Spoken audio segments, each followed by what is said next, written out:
Bonjour à toutes et à tous, nous sommes le jeudi 26 février 2026 et nos chers amis Richard D. Wolff et Michael Hudson sont avec nous. Bon retour parmi nous, Richard et Michael.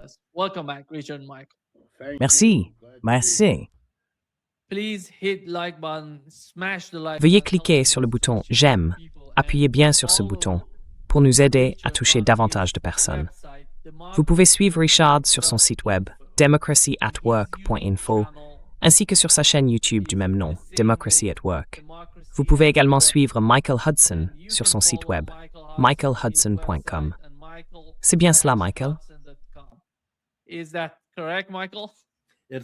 C'est bon. On m'a dit que le tiret et le trait d'union sont considérés comme identiques pour les ordinateurs. Exactement. Oui, c'est pour ça à chaque fois que je le dis. Ouais,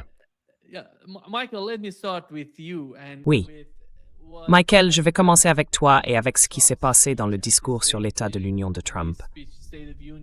Il a évoqué un peu la politique étrangère des États-Unis. En ce qui concerne la guerre en Ukraine, il a consacré peut-être 10 ou 15 secondes, pas plus. Sur l'Iran, un peu plus d'une minute. Mais tout ce dont il parlait, concentrons-nous là-dessus, c'est que si l'on regarde les actualités aujourd'hui, tout tourne autour des négociations de guerre entre l'Iran et les États-Unis. La guerre approche et toute cette folie est en train de se produire. Quelle est ton analyse? Parce que nous avons appris que plus de 70% des Américains, selon divers sondages, disent qu'ils ne veulent pas d'une nouvelle guerre. Comment cela va-t-il influencer la situation? Nous savons que si quelque chose se produit, cela aurait aussi un impact considérable sur le prix du pétrole. Quelle est ton interprétation de tout cela, des politiques au Moyen-Orient et en Asie occidentale?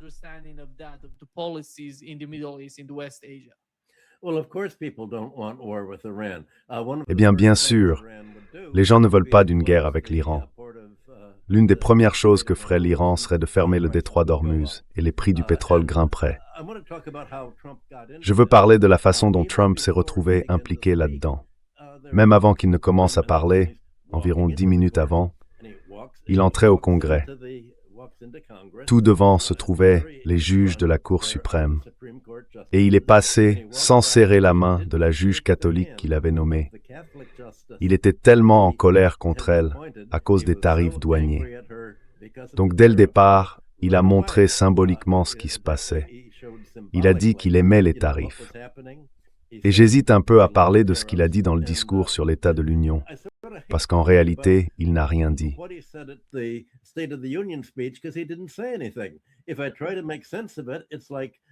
Si j'essaie d'y voir clair, c'est un peu comme parler d'un marécage. On essaie de comprendre ce qui se passe dans cette masse de préassociation.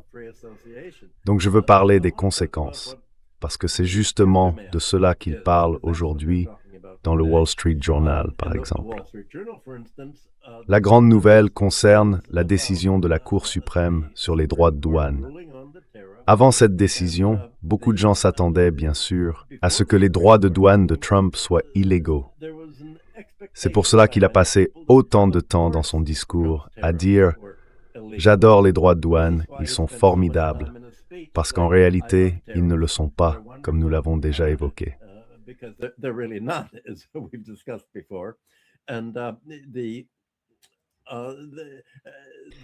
Les gens s'attendaient à ce que la Cour suprême rejette l'affaire. Dans ce cas, les importateurs auraient pu intenter un procès pour obtenir le remboursement de tous les droits de douane. Eh bien, désormais, le prix que les investisseurs spéculatifs payent pour ces créances de remboursement a doublé, passant de 20% du montant initial à 40%. Les entreprises sont prêtes à vendre parce que, si vous êtes un petit importateur et que vous avez payé ces frais, il est extrêmement coûteux d'engager un avocat, d'aller au procès et d'attendre le résultat. Les fonds spéculatifs acceptent de couvrir les frais juridiques des entreprises qui déposent une plainte afin de récupérer tout ce qu'elles obtiennent au-delà de ces 40%.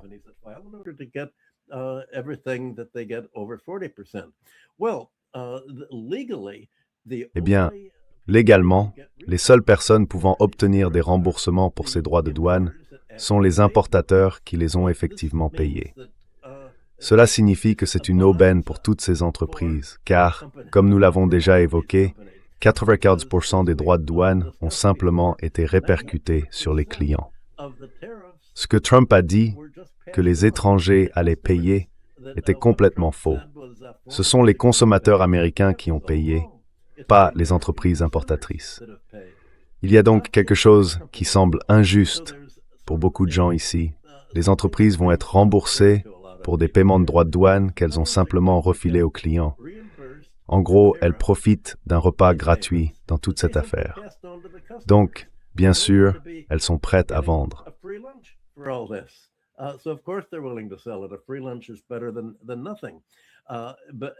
Un déjeuner gratuit vaut mieux que rien.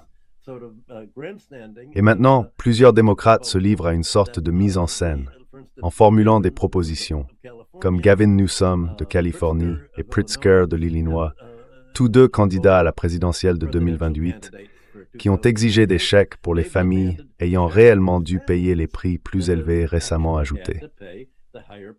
Mais il est impossible de déterminer quelles familles ont effectivement payé ces prix plus élevés pour tous les articles individuels. Cela devient un imbroglio statistique, et il est presque impossible pour l'une quelconque de ces familles d'obtenir quoi que ce soit. Je pense que les démocrates essayent simplement de dire « Regardez à quel point c'est injuste ».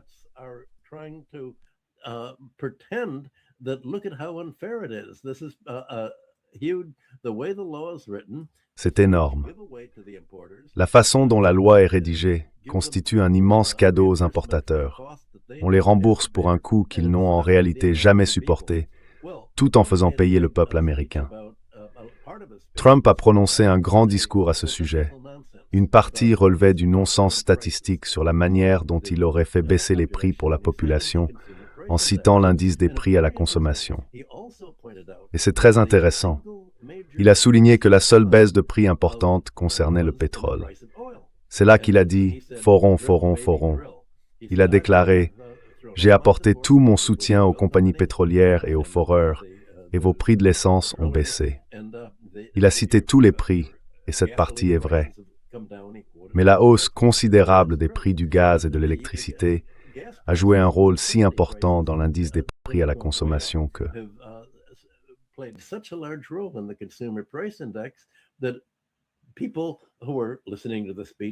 les gens qui écoutent le discours savent qu'ils payent plus cher à l'épicerie. Ils paient beaucoup plus pour leurs primes d'assurance santé, qui ont presque doublé. Et je trouve surprenant que Trump n'ait pas souligné la seule grande baisse de prix qu'il ait réellement obtenue. Il y a un an, lorsqu'il est arrivé au pouvoir, il proposait à ses partisans la montre Trump pour $100,000. Il disait, « Vous savez, c'est un objet vraiment luxueux. Ce sera un témoignage historique. Si vous avez une montre Trump, vous ferez partie de l'histoire. » Les gens l'ont acheté, des pigeons l'ont acheté, pour $100,000. Le prix est maintenant de seulement $5,000. Il n'y a plus de pigeons. Eh bien, c'est une baisse de prix de 95%, et il n'en a même pas parlé dans son discours sur l'état de l'Union.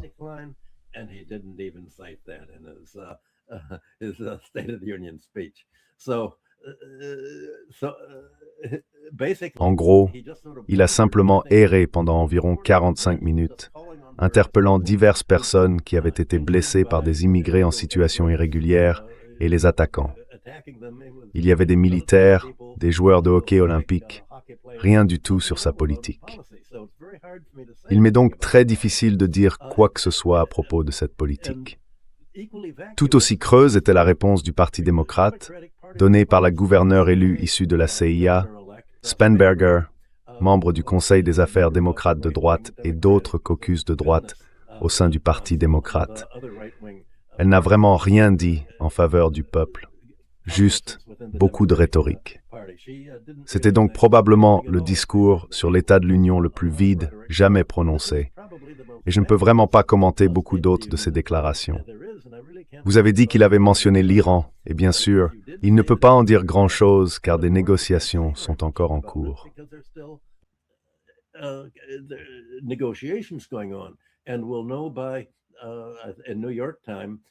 Et nous saurons, à l'heure de New York, 13h aujourd'hui, quand la rencontre entre les négociateurs américains, dont Grossi, et les Iraniens aura lieu.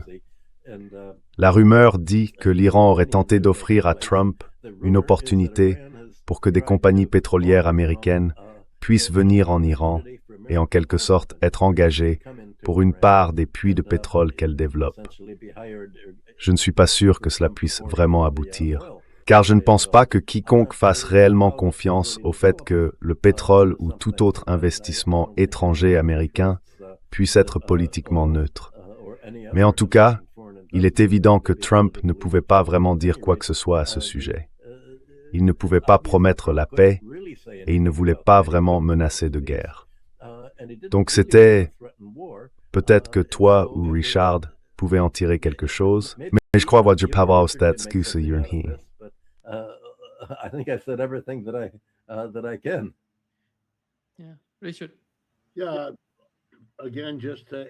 Richard, juste pour ajouter, je ne sais plus si c'était dans le Reuters d'aujourd'hui ou dans le Wall Street Journal, je ne me souviens plus. Je consulte trop de ces choses le matin. Mais il y a un long article qui commence par une divergence statistique dans les données chinoises, un ensemble de statistiques sur leur exportation vers les États-Unis et un autre. Puis l'article explique quelle est la différence. Cette différence ne fait qu'amplifier le chaos et la cacophonie de la proposition de tarifs. Je veux souligner qu'il s'agissait de théâtre politique.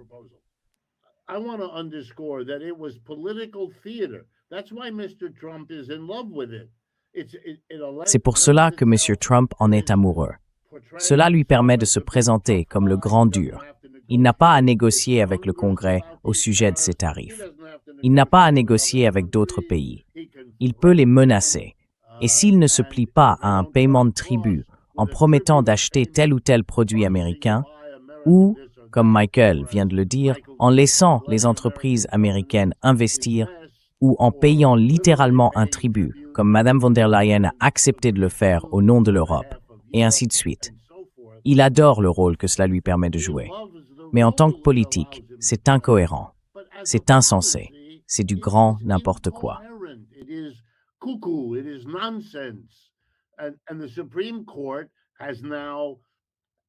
Et la Cour suprême a désormais dû affirmer que si l'on prend au sérieux l'histoire du Parti républicain, en tant que parti opposé aux impôts, ce qui a assuré sa survie au cours des 100 dernières années, on constate que, face à tout impôt, il est favorable à sa réduction ou à son élimination. C'est sa position. Et il s'adresse avant tout à la classe des employeurs des États-Unis, qui ne veut pas payer d'impôts en tant qu'entreprise et ne veut pas en payer non plus en tant qu'individu fortuné. Les baisses d'impôts leur sont donc destinées. Et M. Trump le comprend bien. Sa première priorité lors de sa première présidence a été la réduction d'impôts de décembre 2017. Et sa première priorité lors de sa seconde présidence a été la grande et magnifique baisse d'impôts adoptée en avril de l'année dernière. Nous savons donc quelles sont ses principales priorités.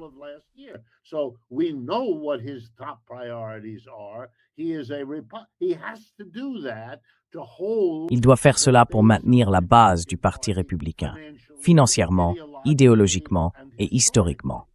Mais ensuite, un problème se dresse devant lui. Si son programme consiste à réduire le déficit budgétaire américain grâce à un tarif douanier, eh bien, c'est un impôt. Il devient donc le grand républicain qui impose des taxes. Et même s'il disait au monde des affaires « Je vous ai accordé une grosse réduction d'impôts en avril », ne venez pas vous plaindre quand j'augmente les taxes avec le tarif. J'ai déjà compensé cela avec la baisse d'impôts que je vous ai donnée auparavant. Nous avons une classe capitaliste bien trop avide pour être satisfaite. Ils ne veulent pas d'un impôt. Ils veulent la réduction d'impôts, grande et magnifique. Et ils ne veulent pas de tarifs. Il a donc un problème.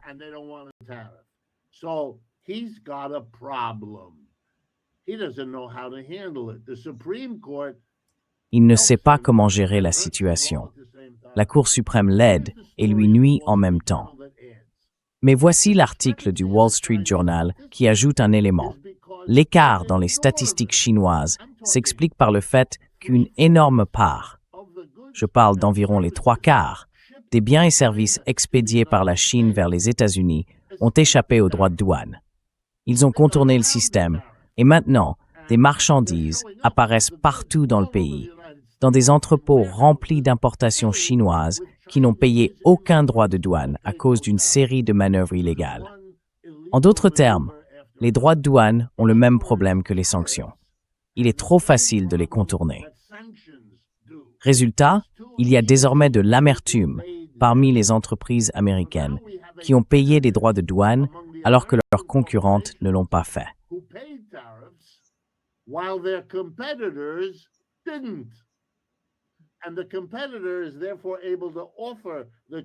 Et le concurrent est donc en mesure d'offrir la marchandise chinoise importée à un prix plus bas, réalisant un profit plus élevé puisqu'il n'a pas de tarif à payer, tandis que son concurrent respectueux de la loi, une entreprise américaine, est coincé. Et d'ailleurs, cela alimente la demande de remboursement. Ce sera un argument astucieux au Congrès pour les partisans du remboursement, car ils pourront désormais dire qu'ils veulent simplement rétablir l'égalité des chances entre les entreprises respectueuses de la loi qui ont payé le tarif et les entreprises tricheuses qui se sont arrangées avec les Chinois pour le contourner. Cela devrait prêter à rire. C'est le géant américain, vous savez, qui mouille son lit, incapable de fonctionner désormais.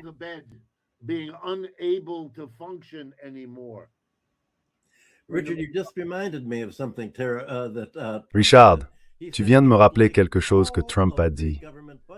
Il a déclaré qu'il aimerait que tout le budget du gouvernement provienne des droits de douane et qu'il n'y ait plus d'impôts sur le revenu du tout.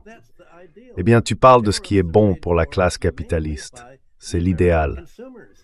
Les droits de douane sont principalement payés par les consommateurs américains. C'est comme une taxe d'accise sur eux. Mais l'impôt sur le revenu est payé par les entreprises, les industriels, les sociétés. En d'autres termes, il veut transférer entièrement la charge fiscale des profits, des revenus et des rentes des grandes entreprises vers le peuple américain, sauf pour les sociétés qui doivent payer des droits de douane sur l'acier, l'aluminium et toutes les autres choses que nous avons mentionnées. Ce qu'il rêve de faire, c'est un énorme transfert d'impôts hors de ses donateurs de campagne et sur le dos du public, qui n'a en réalité aucune influence sur lui. Et comme Nima l'a dit, le public ne veut pas de guerre avec l'Iran. Mais où se trouve-t-il sur la liste des donateurs de la campagne politique de Trump? Combien de montres Trump ont-ils achetées?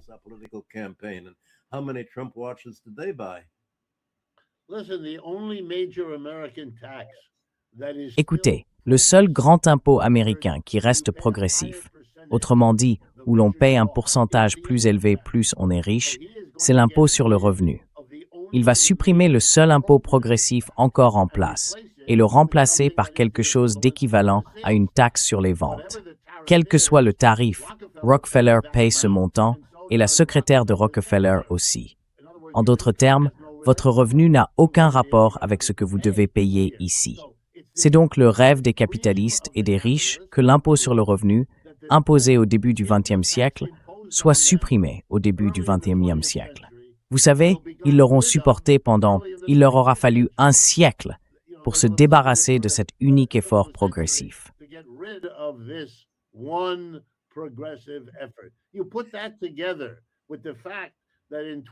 Si l'on combine cela avec le fait qu'en 2026, nous aurons atteint un nouveau seuil, il sera possible de léguer jusqu'à 15 millions de dollars par personne ou 30 millions par couple avant que l'impôt sur les successions n'entre en jeu. Ces deux mesures garantissent absolument ce qui existe déjà, une classe perpétuelle de super riches capables de s'assurer que leurs enfants continuent d'occuper à peu près la même position qu'eux, éliminant le peu de dimension démocratique qui subsistait dans la structure fiscale auparavant. En faisant cette remarque, M. Trump s'assure que nous comprenons tous le processus historique à l'œuvre ici et à quel point il est déterminé à le mener jusqu'à son terme.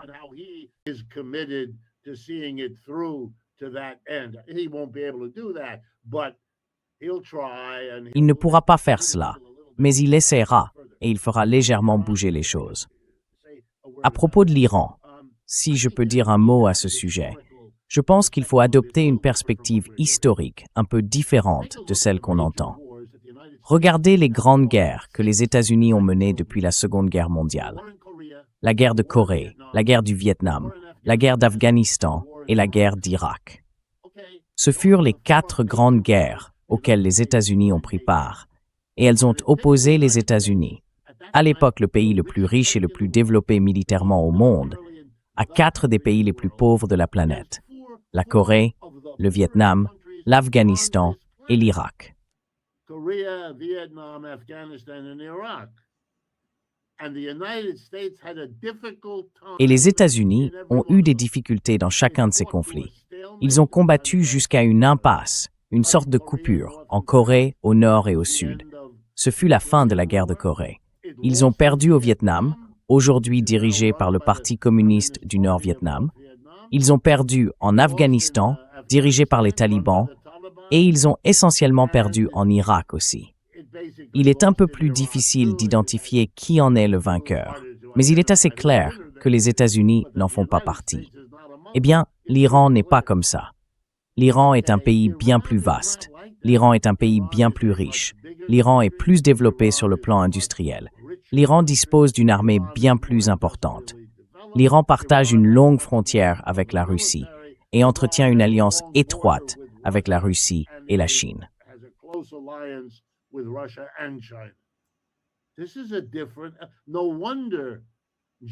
C'est différent, pas étonnant. Le général Kane donne des conseils à M. Trump. Permettez-moi de souligner que M. Kane donnant des conseils à M. Trump n'a rien d'intéressant ni de pertinent. Mais le fait qu'on nous parle de ces conseils, ça c'est intéressant. Il semble apparemment important pour certains de faire passer le message que l'armée et la CIA ne savent pas très bien comment tout cela va fonctionner, ni si cela va bien se passer. Et c'est là le vrai problème pour M. Trump, car si l'on additionne Epstein, puis le désastre des tarifs douaniers et maintenant une guerre qu'il perd, les élections sont terminées. Il devra soit empêcher ces élections, soit en être écarté du pouvoir.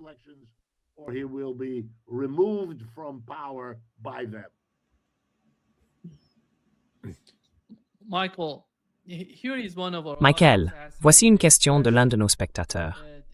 Le grand public peut-il déposer un recours collectif pour obtenir le remboursement des droits de douane? Quelle est votre compréhension? Quelle est votre réponse à cette question? Vous voyez, juste en dessous du... Je ne peux pas lire ce thing already.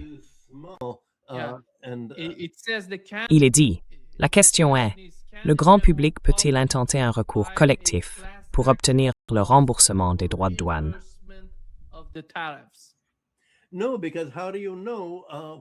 Non, parce que comment savoir ce que les familles ont dû payer en important des biens dont le prix a augmenté lorsque la taxe douanière y a été ajoutée? Si vous allez dans un magasin et achetez des produits, lesquels étaient soumis à une taxe, et combien avez-vous payé? Vous avez un problème de preuve, de défense de cette preuve, et un problème statistique. Car je ne pense pas que quiconque sache vraiment quelle part de la hausse des prix qu'ils ont payés est due aux droits de douane, ou si les biens étaient importés, ou quelle était la situation. Il y a donc ici un problème de preuve. C'est une belle idée, bien sûr. Il serait juste de rendre l'argent aux familles. Je crois qu'il y a eu une estimation selon laquelle la famille américaine moyenne a payé 1 ou 2 000 $ de droits de douane supplémentaires à cause de tout cela. Je pense qu'il s'agit probablement de prix excessifs dus aux droits de douane.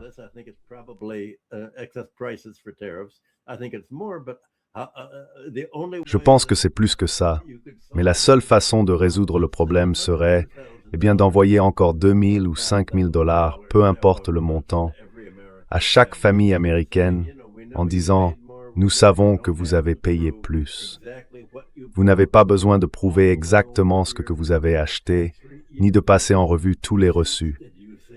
Avez-vous gardé tous les reçus des magasins où vous avez fait vos achats? Et ces reçus sont-ils détaillés pour savoir quels articles étaient soumis à des droits de douane?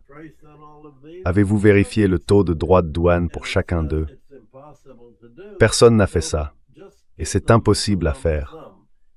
alors il suffirait de leur donner une somme forfaitaire et de dire que c'est un remboursement.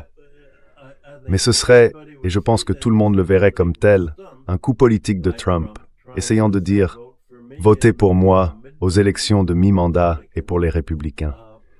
Ce ne serait qu'un coup politique dans ces circonstances.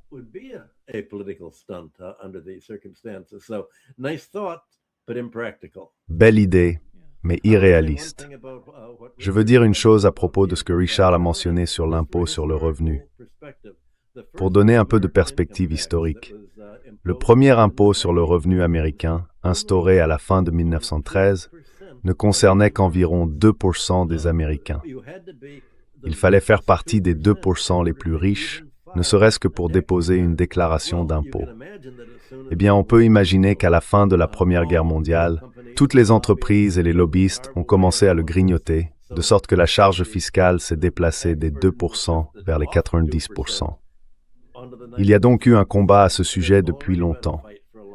À l'origine, il était fortement progressif, et il l'est de moins en moins. Ce que fait Trump, c'est simplement poursuivre cette longue tendance consistant à transférer la charge fiscale des entreprises vers les salariés.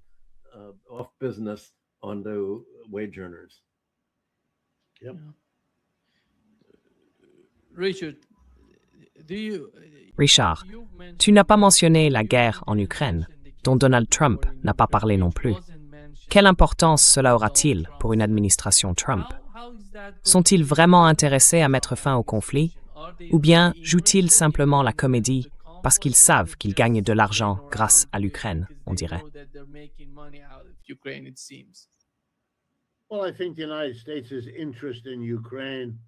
Eh bien, je pense que l'intérêt des États-Unis pour l'Ukraine, du moins sous M. Trump, a été, comme vous le dites, d'apprendre des choses sur la guerre.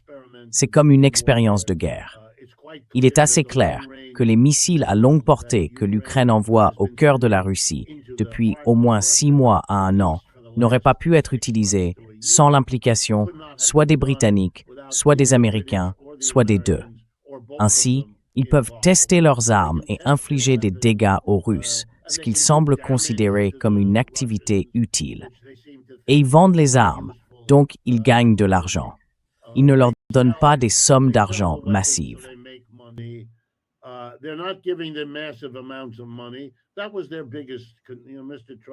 C'était la plus grande préoccupation de M. Trump. Ils ne vont pas faire ça. Je ne pense pas qu'ils s'en soucient. Laissez cette guerre s'éterniser, vous savez. Laissez les Européens s'en occuper.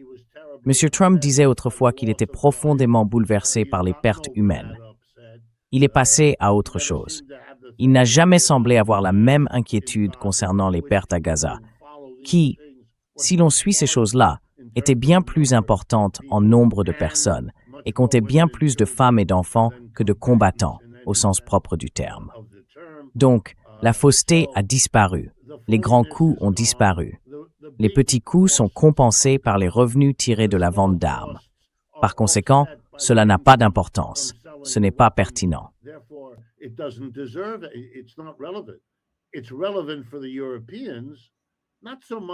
C'est pertinent pour les Européens, non pas tant en tant que guerre, mais comme le théâtre politique nécessaire à ce qu'il reste des gouvernements conventionnels et traditionnels des pays européens, qui ont besoin d'un ennemi extérieur comme la Russie pour jouer le rôle que l'Union soviétique jouait autrefois. Ils sont maintenant occupés à gérer 2 problèmes. Le problème éternel de leur manque d'unité et le fait que tout ce qu'ils entreprennent est compromis par la présence, vous savez, d'une vingtaine de pays différents. Et deuxièmement, le nouveau problème, leur alliance avec les États-Unis est suspendue. Les États-Unis les veulent comme tributaires, mais n'ont guère d'intérêt au-delà de cela pour quoi que ce soit les concernant. Ils ne se soucient pas de leur armée, ne se soucient pas de leurs finances et estiment pouvoir dicter les conditions de tout arrangement financier.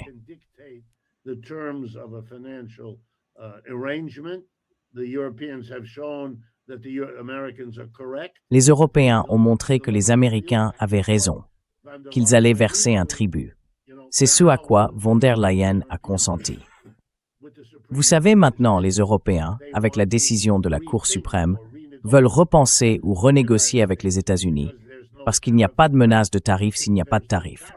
C'est pourquoi M. Trump a dû dire immédiatement « il y aura un tarif », car sinon, tous les accords sur lesquels il avait travaillé, avec les Sud-Coréens, les Japonais, les Chinois, les Européens, le Canada et le Mexique, se retrouvent désormais dans l'incertitude. Et comme il a dû l'apprendre dès la première année de son mandat, l'incertitude entourant tout le théâtre des tarifs sape tout ce qu'il disait que ces tarifs apporteraient. Personne n'investit aux États-Unis.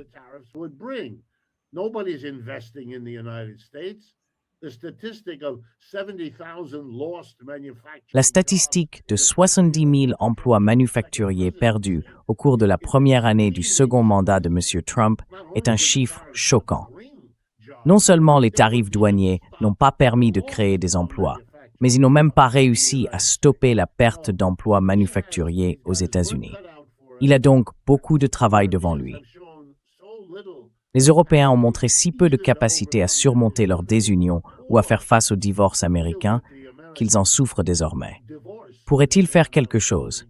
Oui. Le feront-ils? Cela ne semble pas être le cas. Il semble que chacun d'entre eux, Merkel, Macron et Starmer, soit voué à la défaite et à la disparition, emportant probablement avec eux la diabolisation de la Russie, puisque c'est une impasse totale qui ne leur apporte plus rien à ce stade.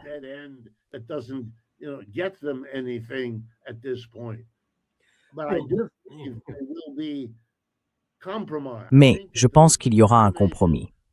Je pense que la combinaison de l'aile droite et de l'aile gauche en Europe va rendre la politique centriste qu'elle représente non viable comme voie à suivre. Ce que cela signifie pour l'Europe, je ne sais pas. Peut-être des affrontements dans les rues comme à la fin de la Seconde Guerre mondiale. Il y en a eu en Grèce, il y en a eu en France. Il y en aura de nouveau à cause de l'incompatibilité entre ces deux extrêmes. Mais l'incapacité du centre est si grotesque que je pense que c'est la seule chose sur laquelle on peut probablement compter.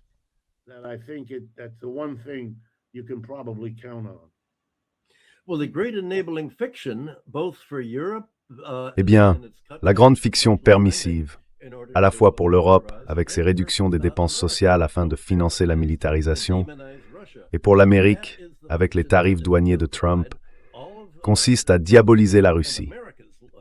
C'est cette fiction qui a justifié toutes les politiques de Trump et de l'Amérique, et même de Biden depuis longtemps. Toutes les tentatives d'isoler les autres pays fournisseurs de pétrole, de combattre la Russie, d'imposer des tarifs et d'exiger des concessions sous la forme d'autres pays rejoignant les sanctions contre la Russie et la Chine. Le récit, c'est qu'il représente une menace, que la Russie pourrait vouloir rétablir l'ancien empire soviétique en marchant de nouveau jusqu'en Allemagne de l'Est, comme nous en avons parlé.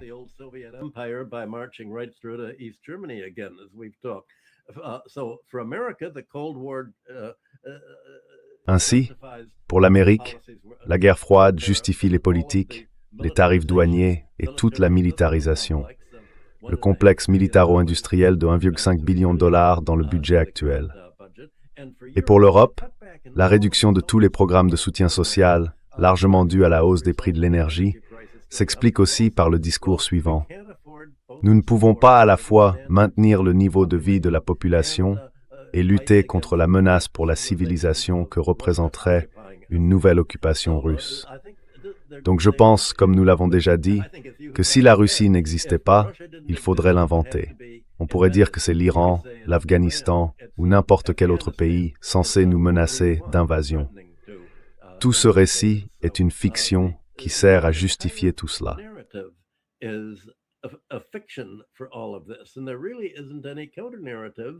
Et il n'y a vraiment aucun contre-discours de la part des pacifistes, ni en Europe, ni aux États-Unis.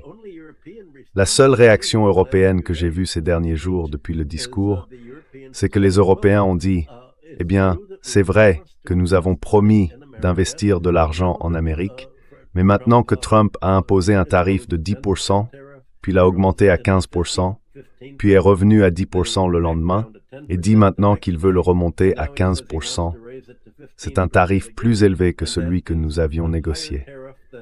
Nos parlements n'ont pas officiellement approuvé tous ces tarifs ni les promesses d'investissement européens aux États-Unis. Mais von der Leyen a déclaré « Vous savez, ne vous inquiétez pas, nous sommes loyaux envers les États-Unis. Nous irons jusqu'au bout. » Et cela semble être la ligne politique des politiciens européens que vous venez de mentionner.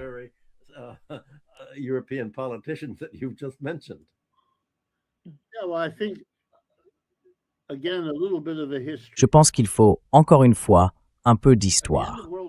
À la fin de la Seconde Guerre mondiale, quelque chose d'étrange s'était produit. Le fascisme d'extrême droite avait été vaincu, pratiquement partout. Mussolini avait disparu, Hitler avait disparu, le gouvernement japonais avait disparu. Franco était encore en Espagne, mais ce n'était plus un acteur important. Le monde bourgeois, le monde capitaliste, se retrouvait donc confronté à deux choses effrayantes. L'une d'elles était l'Union soviétique, qui était sortie de tout cela militairement bien plus forte que quiconque ne l'avait imaginé.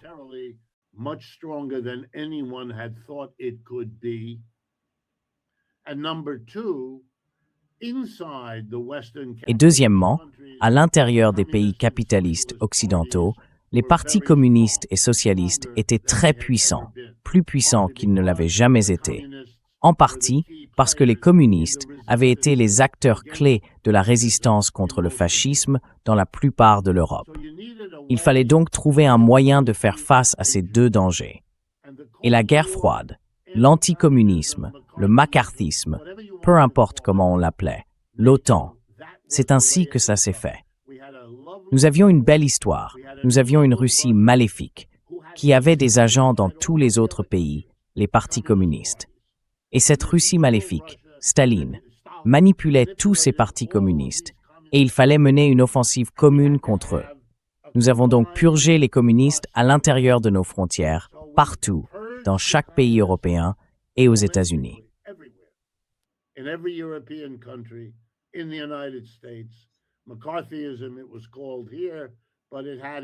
On appelait cela le macarthisme ici, mais il avait ses équivalents en Europe. Nous avons créé l'OTAN comme équivalent international et nous avons utilisé cette alliance pour que les États-Unis, sortant de la guerre bien plus fort que tous les autres, financent l'alliance, l'armant et par l'intermédiaire de la CIA, œuvrent à réprimer les communistes dans chaque pays européen. La Grèce, par exemple. D'ailleurs, nous sommes aussi intervenus en Iran, qui était sorti de la guerre avec un parti communiste puissant, le parti Tudeh, et lui aussi a été détruit par les États-Unis, travaillant dans ce cas avec le Shah, il y a des années. Bon, vous connaissez tous cette histoire, mais elle est très importante, car même si le Parti communiste et les partis socialistes ne sont plus le type d'opposition qu'ils étaient, ni n'ont la force qu'ils avaient à la fin de la Seconde Guerre mondiale, ils ont été considérablement affaiblis, et l'Union soviétique a également disparu.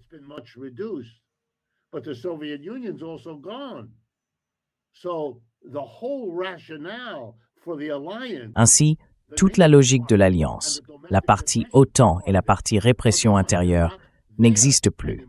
Cela signifie que tous les acteurs de ce jeu évoluent désormais dans un environnement transformé. Le leadership européen est si faible qu'il s'inquiète de ses ailes droite et gauche, il le doit. Les États-Unis, du moins pour le moment, n'ont pas cette contrainte. D'un autre côté, le maire de New York est socialiste, et personne n'aurait jamais cru que cela puisse arriver. On commence donc à voir les premiers signes de quoi? D'une tentative, d'une manière ou d'une autre, de s'accrocher à ce vieux système de protection historique.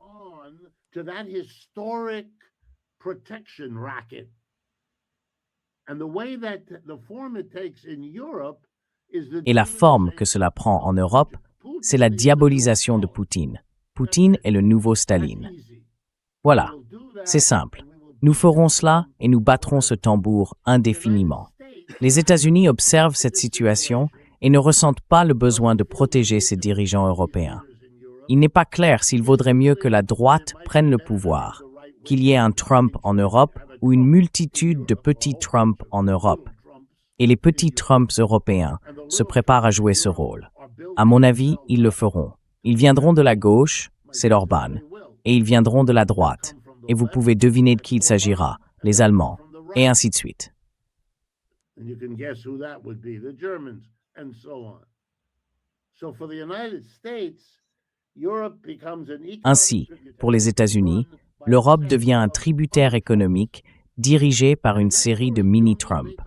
Et dans cette histoire, l'OTAN n'est plus nécessaire non plus. En réalité, ce qu'il faut faire, c'est repenser la relation avec la Russie. Car il existe cet espoir, un espoir né du désespoir, que peut-être, d'une manière ou d'une autre, surtout si l'on affaiblit l'opposition européenne à la Russie, on pourrait détacher la Russie de son alliance avec la Chine. Et cela serait bien plus dans l'intérêt des États-Unis. Ceux-ci observent l'alliance croissante entre la Russie et la Chine en secouant la tête. Ce n'est pas bon pour nous. Et ils n'apprécient pas que les Européens insistent pour aller dans cette direction.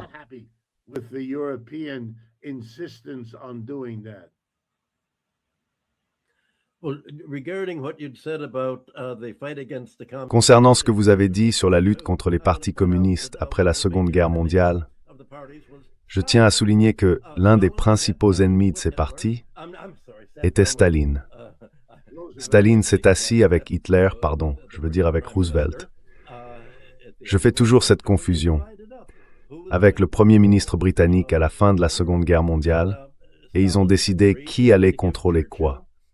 Staline a accepté de laisser à Churchill le contrôle de de la Grèce, et le résultat fut que Staline a paralysé le Parti communiste grec.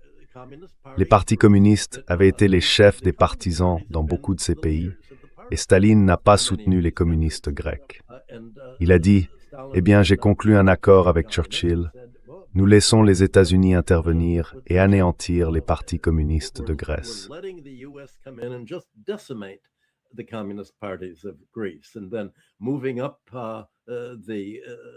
Et puis, en remontant vers l'Europe, il y avait la Yougoslavie. Staline s'est opposé à Tito, contre la Yougoslavie.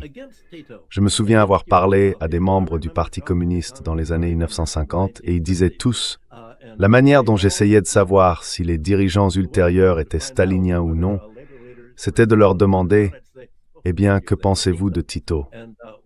Et ils avaient tous la même réponse. Tito est un traître. La Russie a tout fait pour saper Tito en Yougoslavie. Et c'était probablement le pays communiste le plus réussi dans le sens de la décentralisation, du soutien à la prospérité réelle des travailleurs et de l'évitement de la bureaucratie stalinienne. Ainsi, Staline a joué un rôle clé dans la destruction des partis communistes.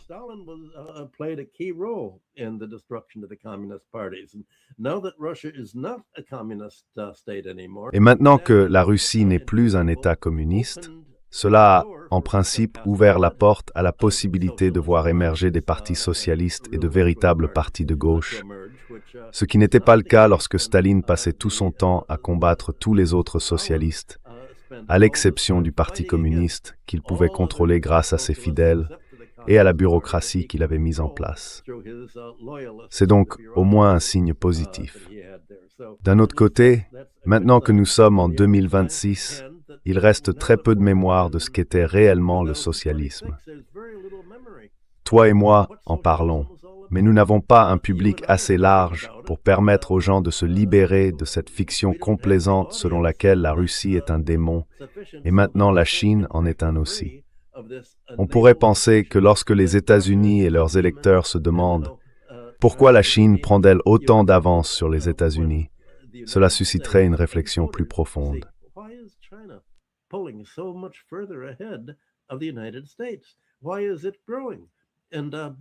Pourquoi cela se développe-t-il?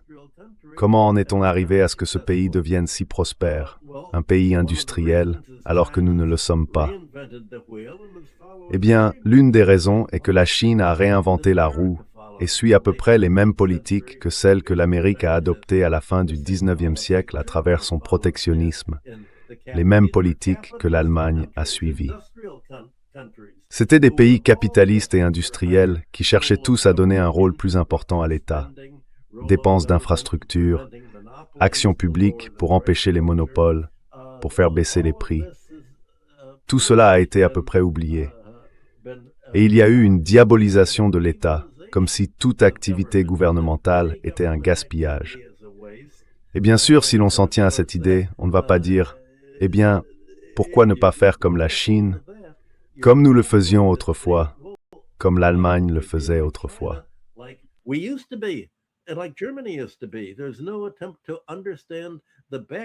Il n'y a aucune tentative de comprendre le contexte de l'industrialisation américaine ou européenne avant la Première Guerre mondiale, ni de réaliser que la Chine fait aujourd'hui la même chose que les nations industrielles d'Europe et des États-Unis ont fait autrefois.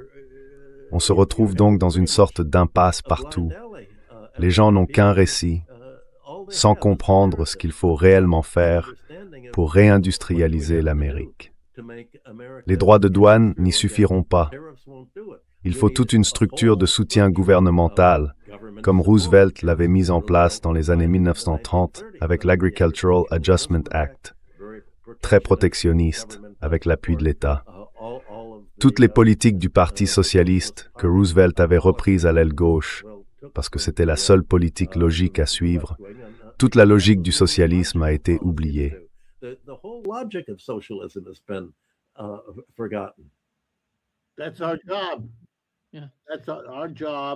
C'est notre travail.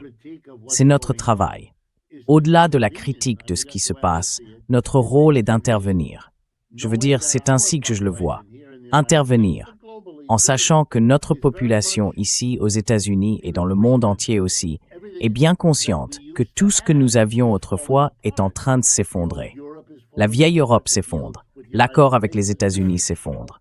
La Russie et la Chine, oui, elles forment une alliance, mais c'est une alliance étrange quand on y pense.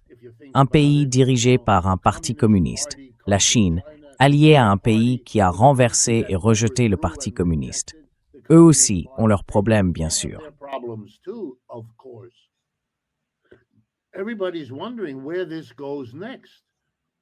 Tout le monde se demande quelle sera la prochaine étape. Peut-être que les Chinois un peu moins, car ils sont en plein essor économique. Ils ne se posent pas ce genre de questions. Mais je parie que la classe ouvrière en Chine finira par imposer ces questions sur la table elle aussi. Ils ont leurs grèves, leurs syndicats, les mêmes problèmes. Les États-Unis, à leur apogée, dans la seconde moitié du 19e siècle quand ils ont décollé et au début du 20e, ont connu des luttes ouvrières très profondes, y compris des grèves générales et toutes sortes de mouvements au 19e et dans la première moitié du 20e siècle. C'était des périodes où le socialisme a explosé aux États-Unis.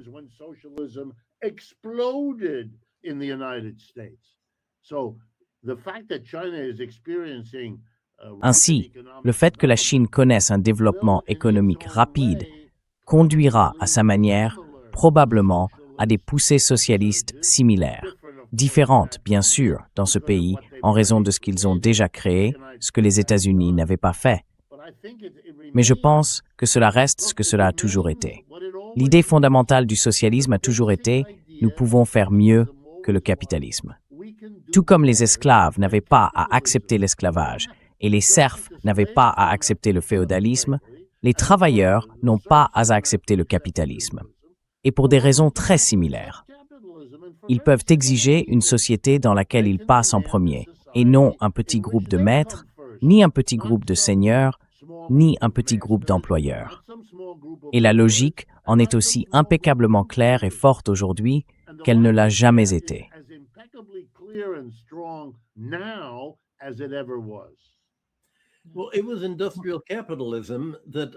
Eh bien, c'est le capitalisme industriel qui a fait naître le socialisme précoce à partir du milieu du 19e siècle. Tout le monde en Europe, John Stuart Mill, entre autres, se considérait comme socialiste d'une manière ou d'une autre. Les partis conservateurs et les industriels étaient les principaux partisans de la médecine socialisée, de la santé publique et de l'éducation socialisée. Rendre l'éducation gratuite, socialiser la propriété publique des infrastructures de base, la communication, la poste, le système téléphonique, le réseau électrique, les chemins de fer, les canaux, tout cela relevait de la logique même du capitalisme industriel en pleine évolution.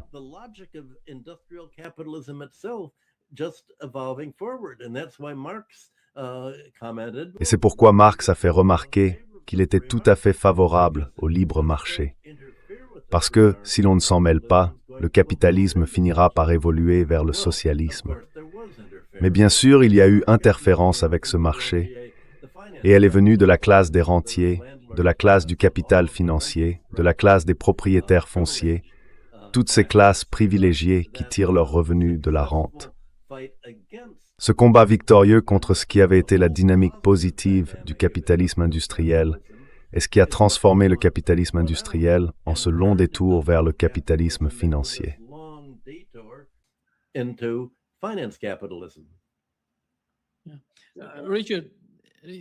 Richard, tu as mentionné à quel point il est étrange que la Russie et la Chine se rapprochent. Corrige-moi si je me trompe, mais il me semble que la stratégie des États-Unis, sous l'administration Trump ou sous les républicains et les démocrates, repose sur une domination économique par l'énergie, en perturbant les chaînes d'approvisionnement rivales et en déclenchant des guerres commerciales. Alors pourquoi voyons-nous le dollar s'affaiblir tandis que les États-Unis deviennent de plus en plus économiquement interdépendants avec le reste du monde? Comment comprendre ces deux phénomènes qui se produisent en même temps? C'est assez étrange de voir tout cela se combiner.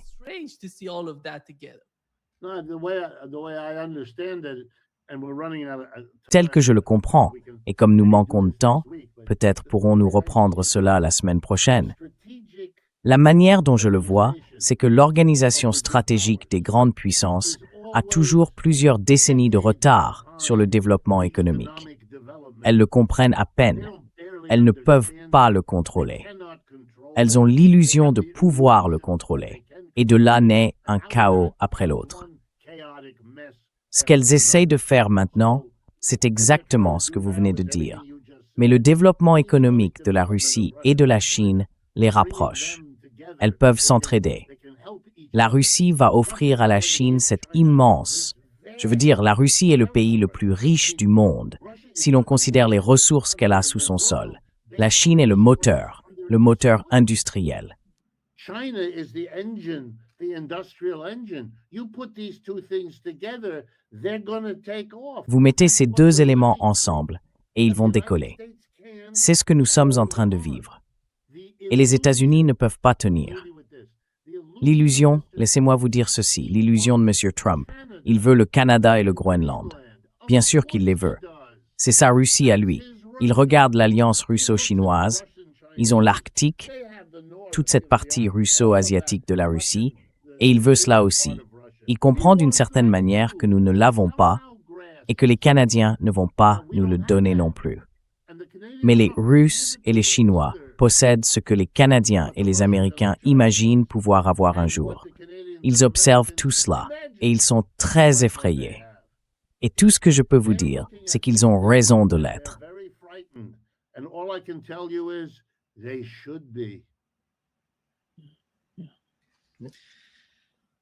Merci. Merci beaucoup, Richard et Michael. C'est toujours un grand plaisir. D'accord. À bientôt. Au revoir.